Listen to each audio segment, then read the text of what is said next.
They did it again. And I'm not just talking about a subtle jab. I'm not talking about some passive-aggressive comment that you could maybe possibly interpret a different way. No, this was something else entirely. And the worst part? They didn't even try to hide it. Look, I don't usually come on here heated. You know, I try to stay measured. I try to give people the benefit of the doubt. I try to analyze things from multiple angles before I say something I might regret. But today is different. Because what I witnessed on Bird and Megan Rapinoe's podcast, A Touch More, with their guest Katie Nolan, it crossed the line. And here's the thing that really gets under my skin. This wasn't live. This wasn't some off-the-cuff remark that slipped out in the heat of the moment. This was recorded. This was edited. This was reviewed. And then, knowing full well what was said, they posted it anyway. Let that sink in for a second. They saw it, they approved it, and they pushed it out to the world. Which means this wasn't an accident. This was intentional. And Caitlin Clark? She's the one who has to deal with the fallout. Again, now before I get into exactly what was said, because trust me, we're going there, I need you to understand something about the bigger picture here. Caitlin Clark did not ask for any of this drama. She grew up dreaming about playing in the WNBA, just like any kid who falls in love with basketball. She watched the games. She studied the players.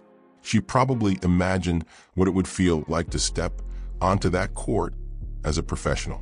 And now she can't even exist in the league without someone, often multiple someones, having something to say about her. Every week, every single week. Is she playing too confidently? People have something to say. Is she getting too much media attention? People have something to say. Is she simply existing as the most talked about player in women's basketball history? You guessed it. People have something to say. And look, I get it. Criticism is part of sports. Debate is part of sports. That's what makes it fun. That's what keeps us engaged. But there's a difference between healthy sports debate and targeted hostility disguised as commentary. And that brings us back to this podcast, A Touch More. Now, I'll be honest with you. I don't watch this show regularly. I didn't even know this episode existed until yesterday when a clip started circulating on X. Someone posted it. And the moment I saw it, I knew I had to address it. So I went to YouTube. I found the full episode, or at least a significant portion of it. And what I heard, well, let's just say it confirmed everything I was already thinking. They brought on Katie Nolan as a guest. Now, I'm going to be real. Before this, I had no idea who Katie Nolan was. Maybe that's on me. Maybe she's more well-known in certain circles. But based on what I saw, she certainly felt very comfortable walking into that podcast and saying exactly what it seemed like they wanted her to say. And that's what makes this so frustrating, because it didn't feel like an organic conversation. It didn't feel like three people just casually discussing sports. It felt rehearsed. It felt staged. It felt like they knew exactly where they were going. And they went there with purpose. And when they got there, when they finally arrived at the topic of Caitlin Clark, let's just say, what came next was not a defense. It was not neutral. It was not fair. It was an attack. And here's the kicker. It wasn't even subtle. They tried to dress it up. They tried to make it seem spontaneous. Oh, there's so many things we could talk about. Let's just randomly land on sports hate. Yeah, okay, sure, random, right? You know what? I'm not buying it. And if you watch that clip, you're not buying it either. Because what happened next revealed exactly what they think about Caitlin Clark. And more importantly, what they think about you, the fans. And that's where this gets really ugly. Let's talk about what they actually said. Because I'm not going to sit here and paraphrase. I'm not going to sugarcoat it.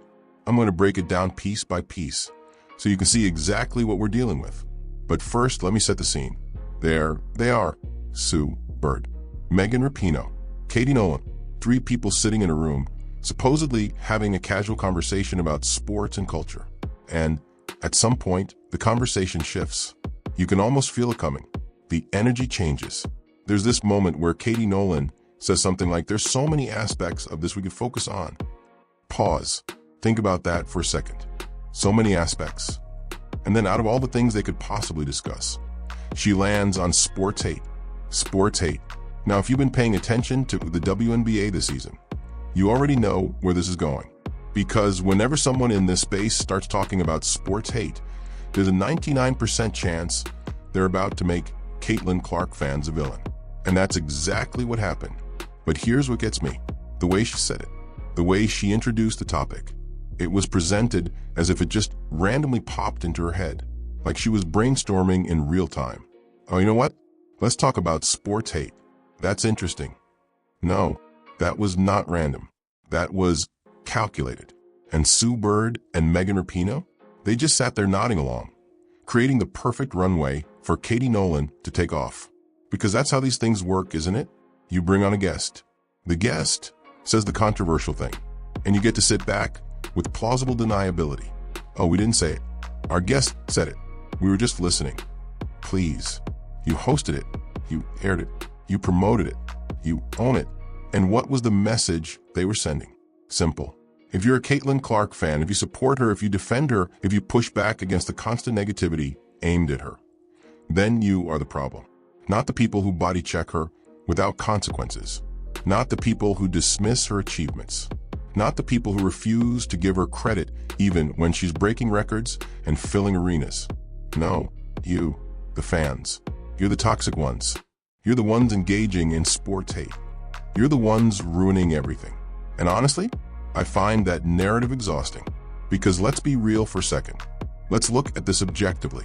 Caitlin Clark has done more for women's basketball visibility in 2 years than most people have done in 2 decades. That's not an exaggeration. That's not hyperbole. That's a fact backed by numbers. Television ratings? Through the roof. Arena attendance? Sold out games everywhere she goes. Merchandise sales? Record-breaking. Social media engagement? Off the charts. She has brought eyes to this league that have never watched a WNBA game in their lives. She has created fans out of people who didn't even know the WNBA existed. And for that, she gets criticized? For that, her supporters get labeled as hateful? Make it make sense. Because I can't. And here's the part that really frustrates me. This isn't about blind loyalty. Caitlin Clark fans aren't sitting around pretending she's perfect. They're not claiming she never makes mistakes. They're not saying she's above criticism. What they are saying is that the treatment she receives is disproportionate. The scrutiny is unfair. The hostility is real. And when they point that out, when they call it out, they get told they're the problem. That's gaslighting. And I don't use that word lightly. But when you attack someone repeatedly and then turn around and blame the people defending her for being toxic, what else would you call it? Because that's exactly what happened on this podcast. They framed Caitlin Clark fans as the aggressors. They positioned themselves as the reasonable voices in the room. And they completely ignored the context of why people are frustrated in the first place. But wait, it gets worse. Because Katie Nolan didn't stop there. She kept going.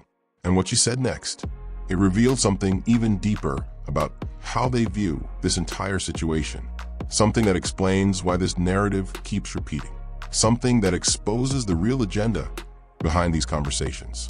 And once you see it, you can't unsee it. Here's what you need to understand about the way this conversation was constructed. It wasn't just about Caitlin Clark. It was about rewriting the narrative.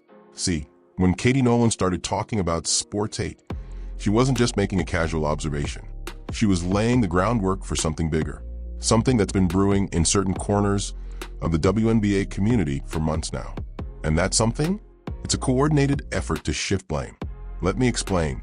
For the past year, Caitlin Clark has been subjected to treatment that, if it happened to almost any other player, would be universally condemned. We've seen cheap shots on the court. We've seen dismissive comments off the court. We've seen veteran players roll their eyes at her success. We've seen media personalities question whether she deserves the attention she's getting. And every single time, the response from fans has been swift and vocal. This isn't right.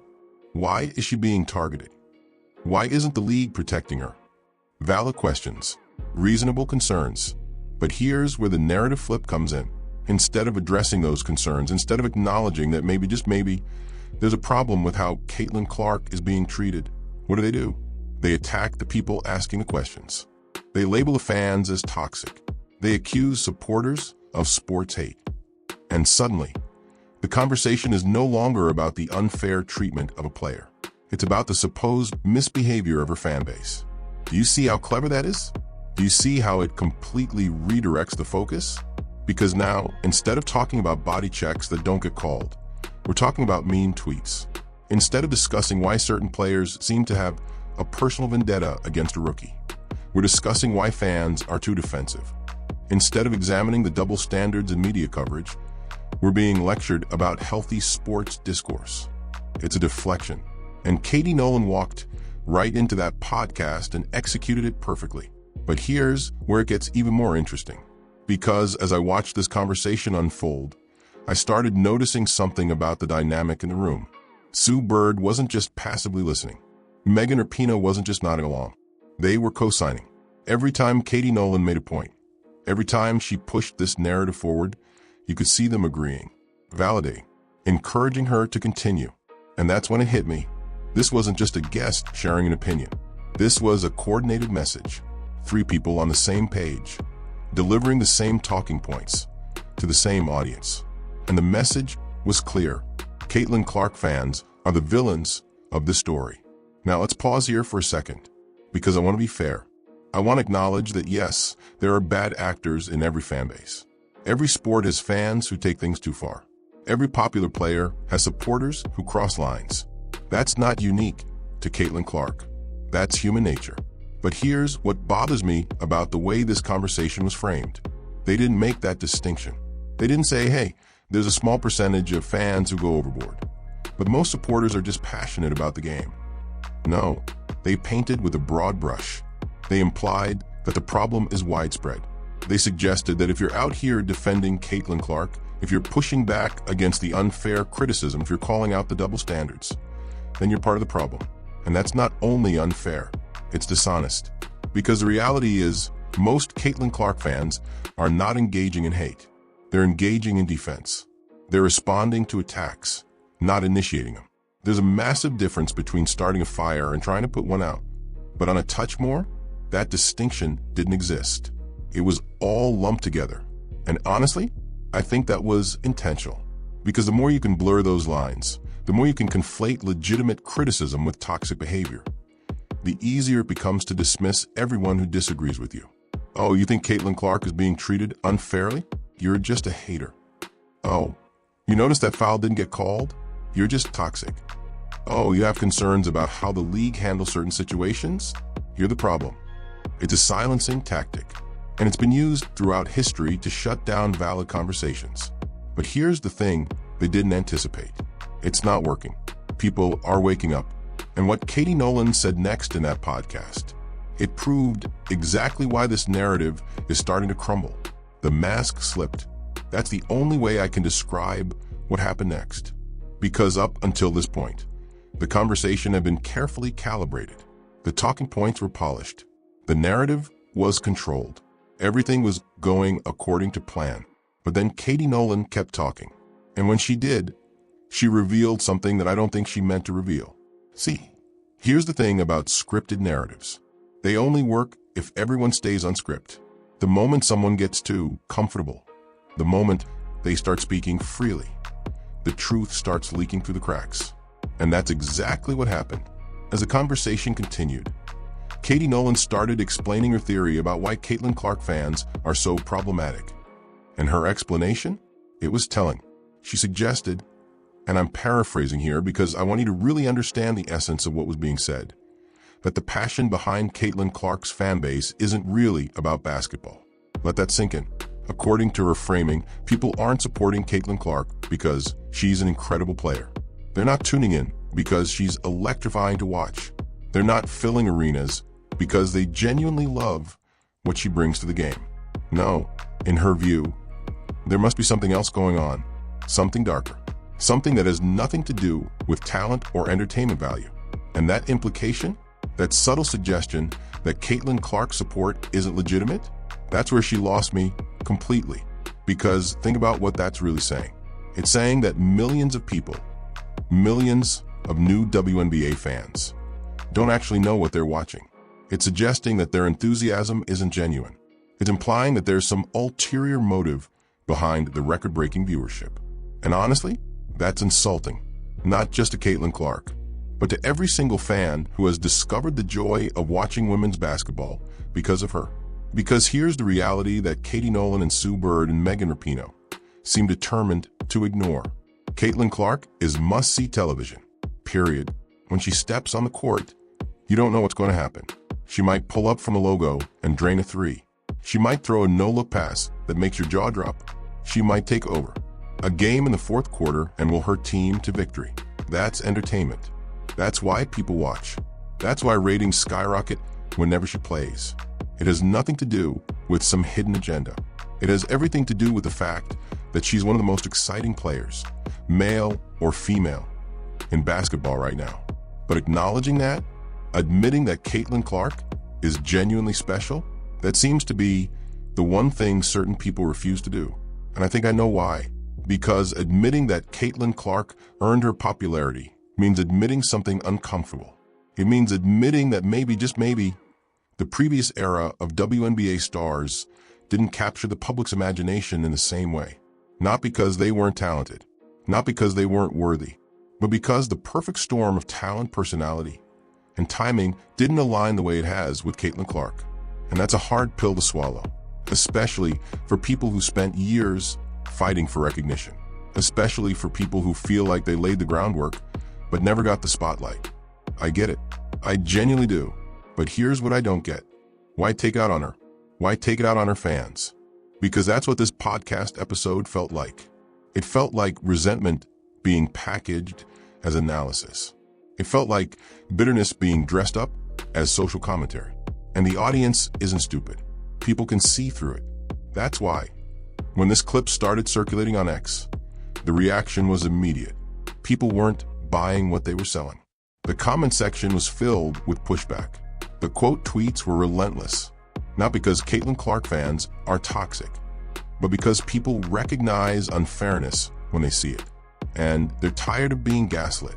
They're tired of being told that their support is somehow problematic. They're tired of watching a young woman get torn down for no reason other than the fact that she's successful. But here's where this whole thing takes an even stranger turn. Because as I continued watching the podcast, I noticed something that I almost missed the first time. A comment, a small moment, an exchange between Sue Bird and Katie Nolan that lasted maybe 5 seconds. And when I caught it, when I really processed what was being said, it changed my entire understanding of what this podcast was really about. It was a glance, just a quick look between Sue Bird and Katie Nolan.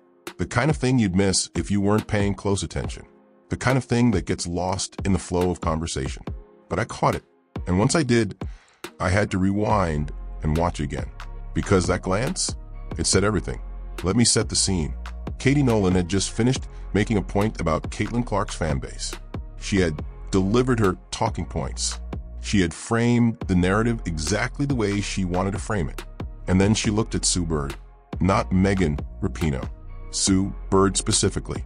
And in that look, there was something unspoken, a confirmation, a silent acknowledgement, almost like she was checking to make sure she had said the right thing.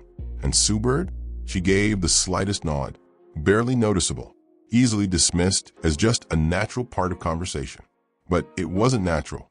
It was a signal that said, yes, that's exactly what we wanted. Now, maybe I'm reading too much into it. Maybe I've watched too many of these types of conversations, and I've become hyper-aware of the dynamics at play. But I don't think so, because everything else in that podcast supports what I saw in that moment. The way the conversation was steered, the topics that were chosen, the conclusions that were drawn. None of it was accidental. This was a message, delivered intentionally, to a specific audience. And the message was simple. Caitlin Clark is a problem. Her fans are a problem. And if you disagree with us, you're part of the problem too. But here's what makes this even more frustrating.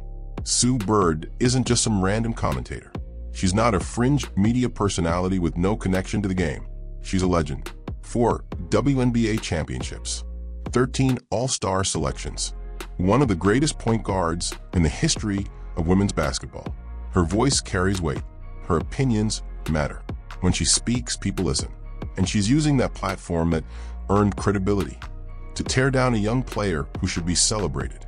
Why? That's the question I keep coming back to. Why would Sue Bird, of all people, align herself with this narrative? She knows what it's like to be at the top. She knows the pressure. She knows the scrutiny. She knows how hard it is to perform at the highest level while the whole world watches.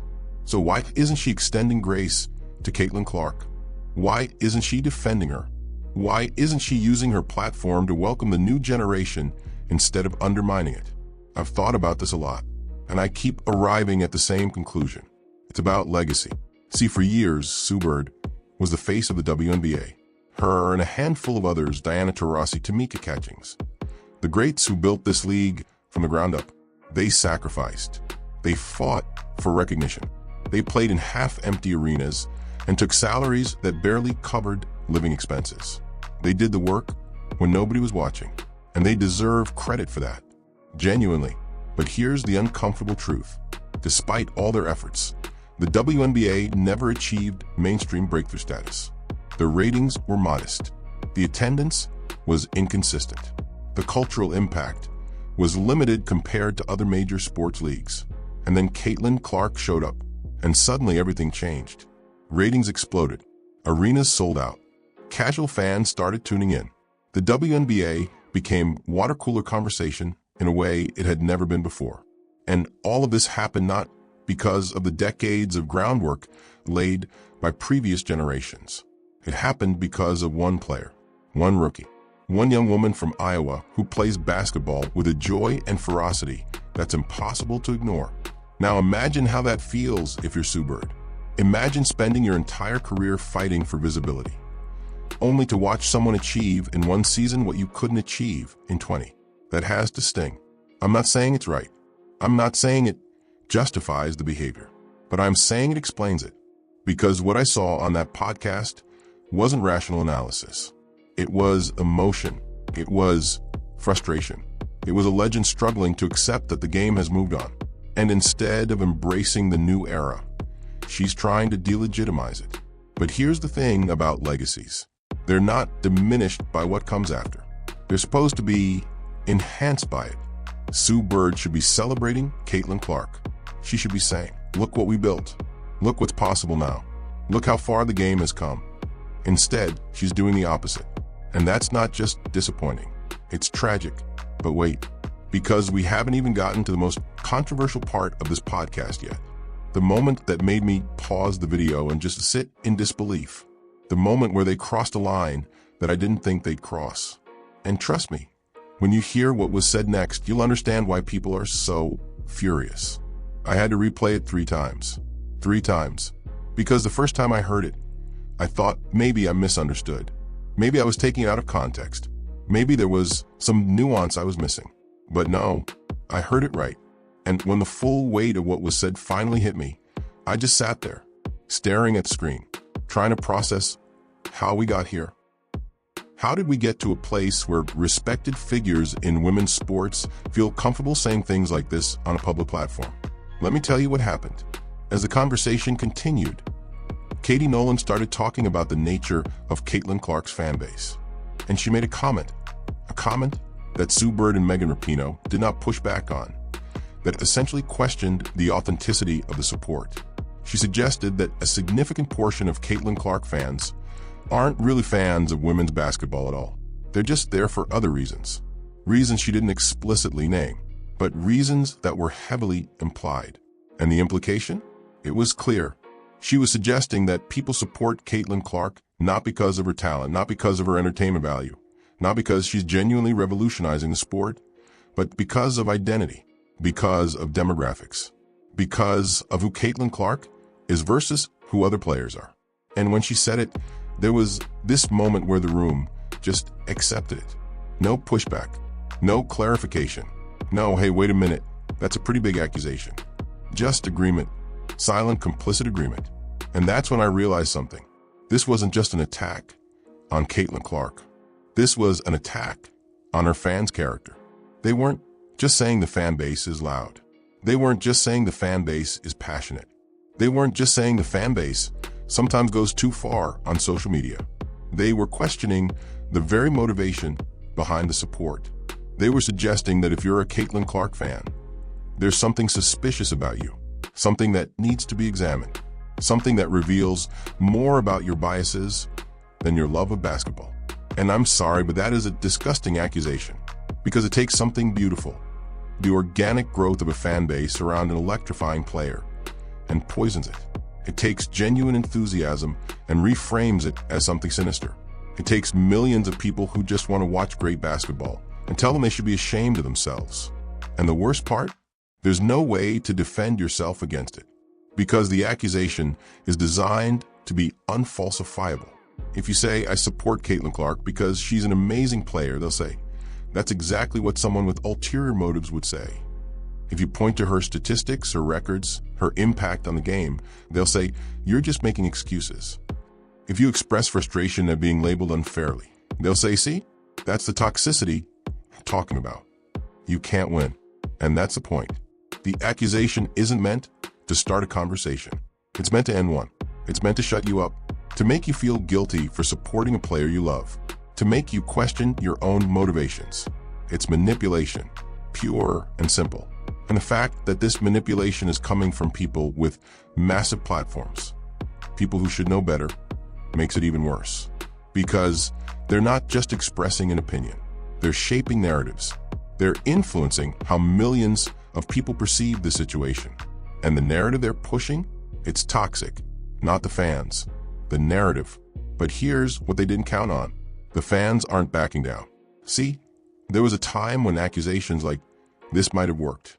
There was a time when fans would have retreated embarrassed, unwilling to defend themselves against such loaded implications. But not anymore. The Caitlin Clark fanbase has seen too much.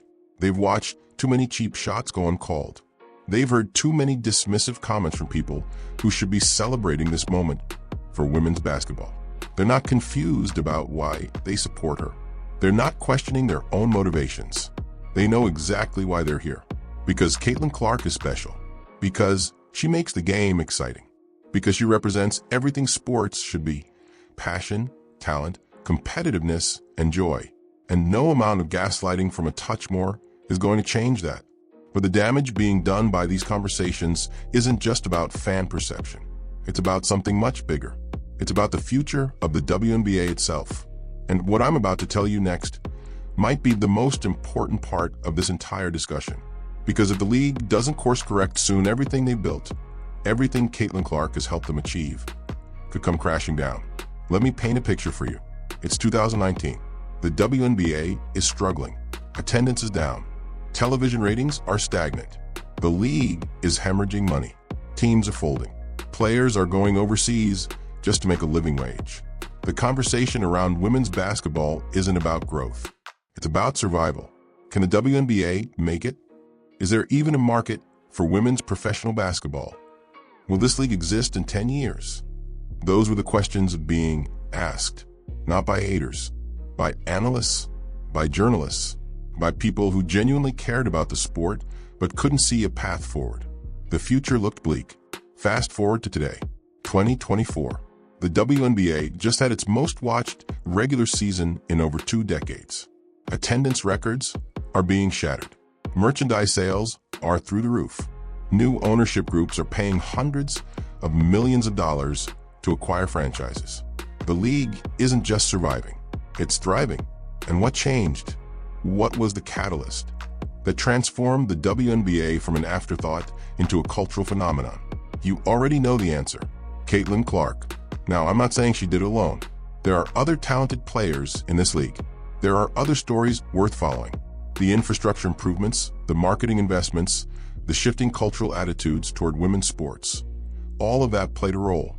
But let's be honest, Caitlin Clark was a spark. She was the reason casual fans started paying attention. She was the reason networks started bidding for broadcast rights. She was the reason sold-out arenas became the norm instead of the exception. Her college career at Iowa generated more interest in women's basketball than anything we'd seen in decades. And when she transitioned to the WNBA, she brought that audience with her. Millions of new eyes, millions of new fans, millions of new dollars flowing into a league that desperately needed them. This should be a celebration. This should be the moment where everyone in the WNBA ecosystem comes together and says, we made it. The hard work paid off. The future is bright. But instead, Instead, we have podcasts like a touch more actively undermining the very thing that saved the league. Think about how insane that is. The WNBA finally has mainstream relevance.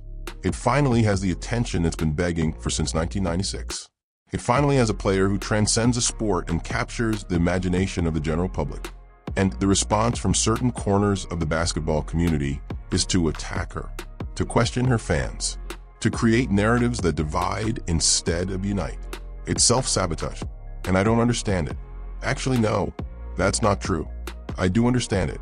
I just don't want to accept it, because accepting it means acknowledging something deeply uncomfortable about human nature. Something about jealousy, something about ego, something about the inability to share the spotlight. Sue Bird had her era. Megan Rapinoe had her era. They were the faces of women's sports. They were the ones getting the interviews, the endorsements, the cultural cash. It's moved to someone younger, someone different, someone who didn't come up through the same channels they did. And instead of passing the torch gracefully, they're trying to snuff it out. But here's what they don't realize. You can't stop what's happening. Caitlin Clark isn't popular because of media manipulation. She's not famous because of some manufactured campaign. Her fan base isn't the result of algorithms or marketing tricks. She's popular because people genuinely love watching her play. And that kind of organic, authentic connection between an athlete and an audience, you can't manufacture it, but you also can't destroy it.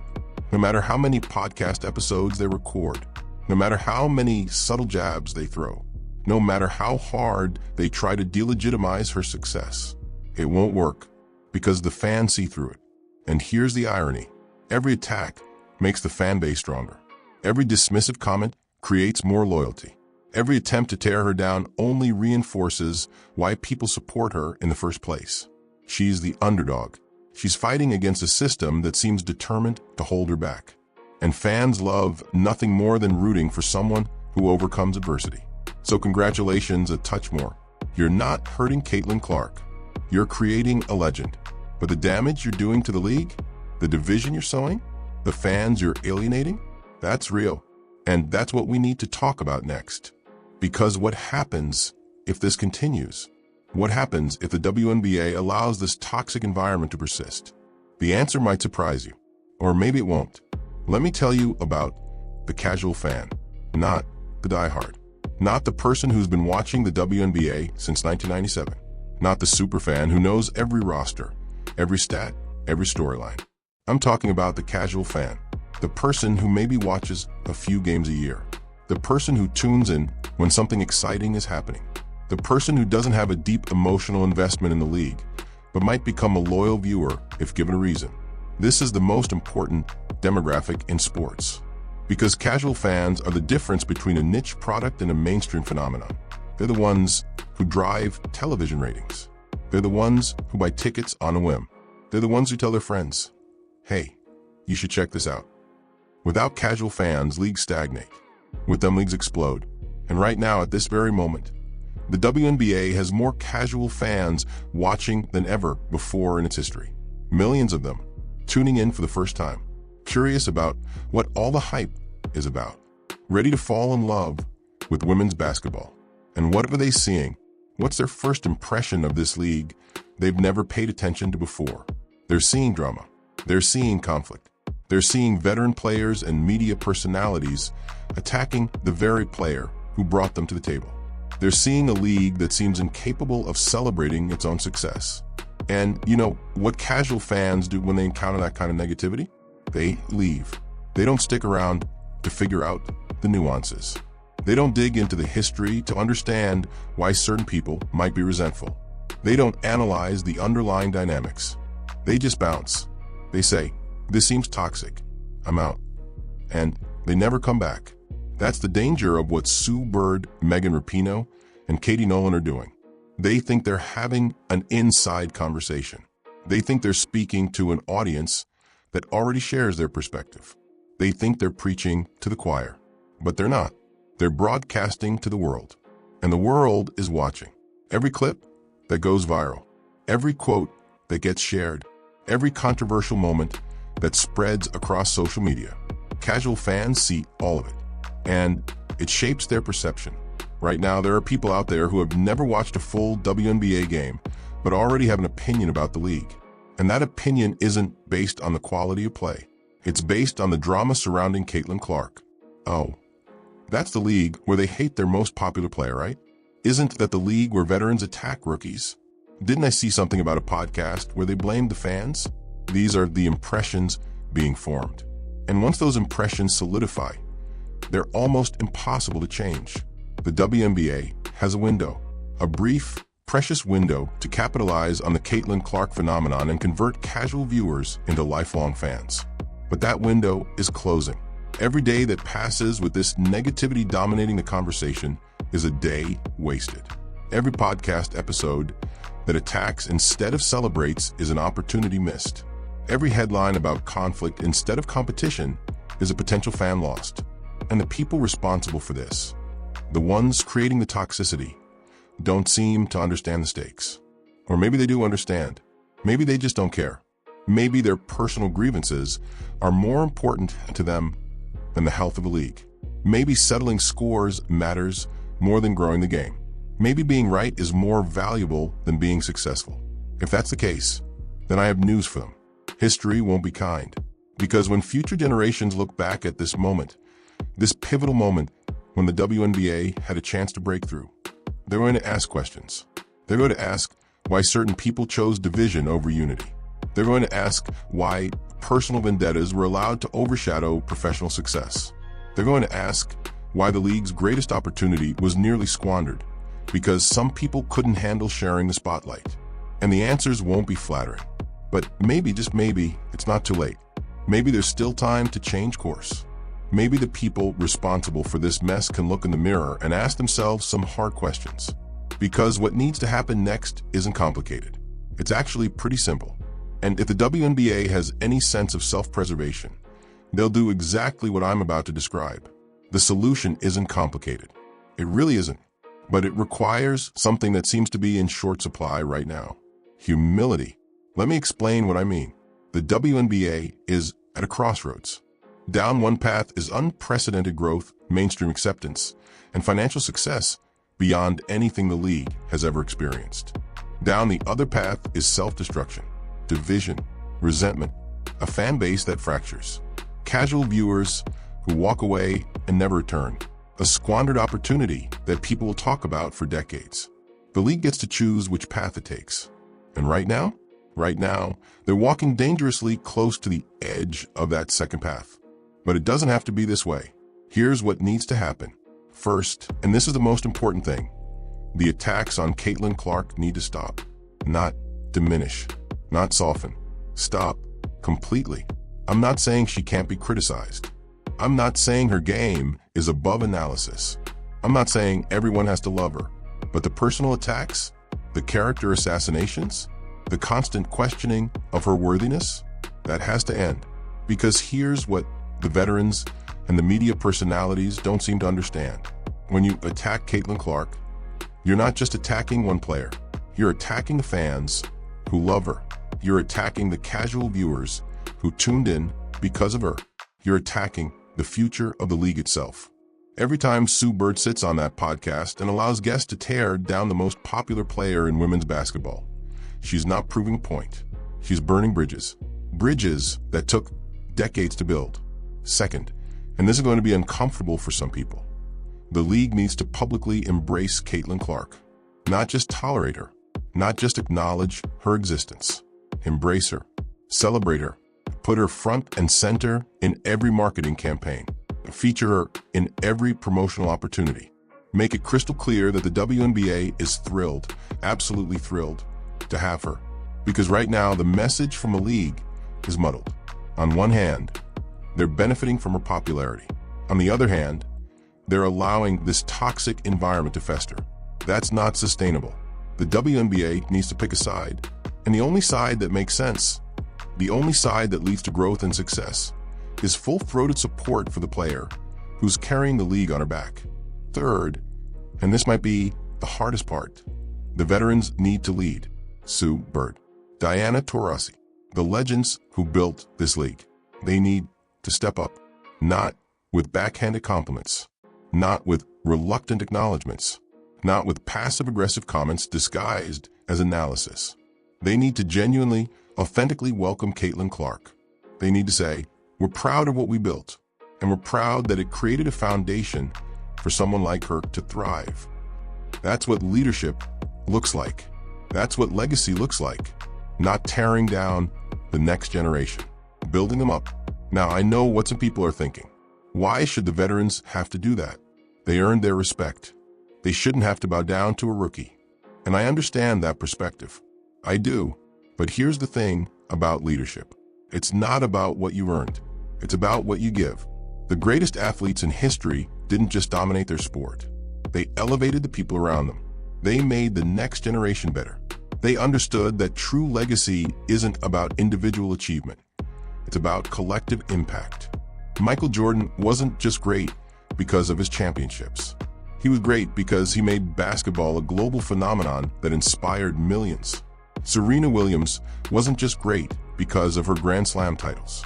She was great because she opened doors for an entire generation of players. That's what Sue Bird should be doing right now. Instead of attacking Caitlin Clark, she should be mentoring her. Instead of questioning her fans, she should be welcoming them. Instead of fighting the future, she should be shaping it. Because here's the truth that nobody wants to say out loud. Sue Bird's playing days are over. Her time on the court is done. The only thing left now is legacy. And the legacy she's building right now, with these podcast appearances and these thinly veiled attacks, it's not the legacy she wants. It's not the legacy she deserves. It's a legacy of bitterness, of resentment, of someone who couldn't handle watching the next generation succeed. And that's tragic, because Sue Bird is better than this. At least I thought she was. But there's still time. There's still an opportunity to change course. The question is, will she take it? Will she recognize what she's doing? Will she have the humility to admit that maybe, just maybe, she's been on the wrong side of this? I don't know the answer, but I know what's at stake if she doesn't.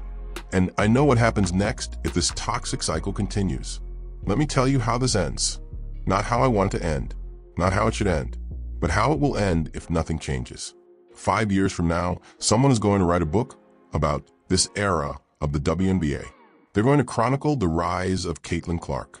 They're going to document the unprecedented growth of women's basketball. They're going to analyze every moment, every decision, every turning point. And there's going to be a chapter, maybe even multiple chapters, about what we're witnessing right now. The infighting, the jealousy, the self-sabotage, and the people who are currently attacking Caitlin Clark, the ones hosting podcasts and inviting guests to tear her down, the ones questioning the motives of her fans, they're going to be the villains of that story.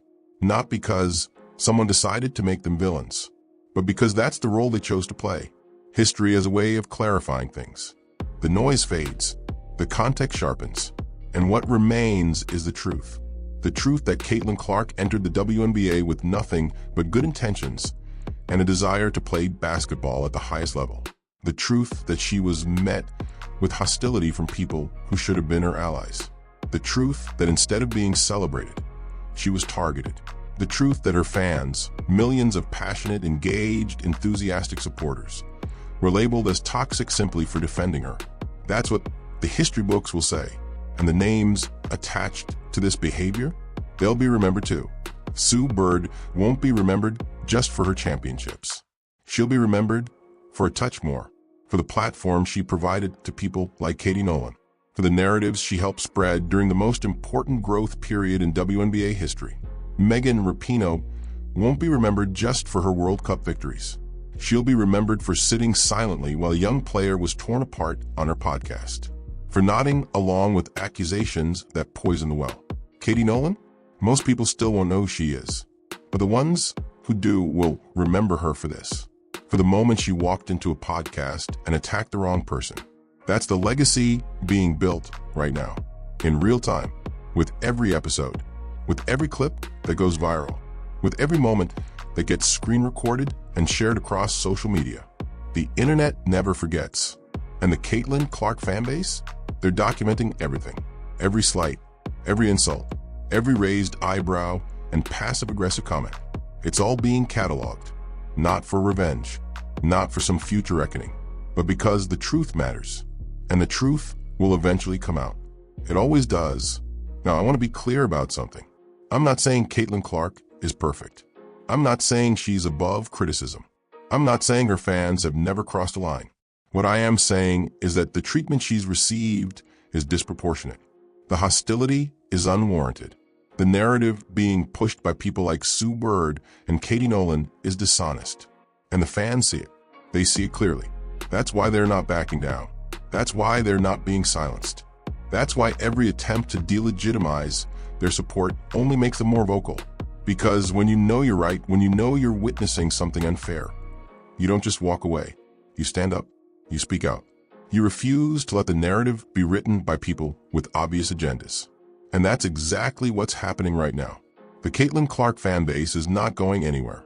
They're going to keep watching. They're going to keep supporting.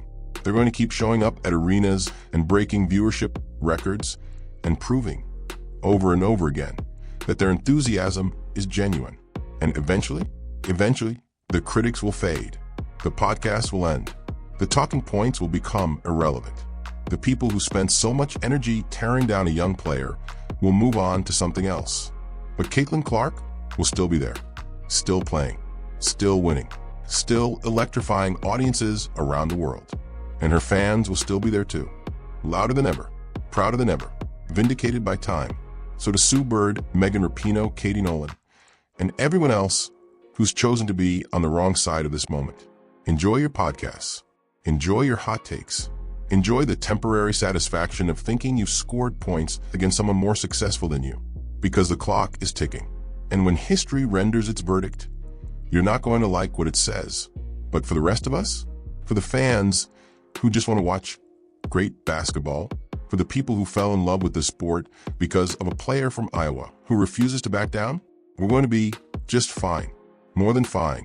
We're going to witness something special. We're going to watch a legend being built in real time. And we're going to tell our kids and grandkids that we were there. We were there when Caitlin Clark changed everything. Despite the hate, despite the jealousy, despite every single obstacle they threw in her path. She did it anyway. And that's the only story that matters. The end. Thank you for watching. If this video resonated with you, smash that like button. Subscribe if you haven't already. And drop a comment below telling me what you think about this whole situation. Is a criticism of Caitlin Clark fair? Are her fans being unfairly labeled? What do you think the WNBA should do to fix this? I read every single comment. Let's keep this conversation going. Until next time.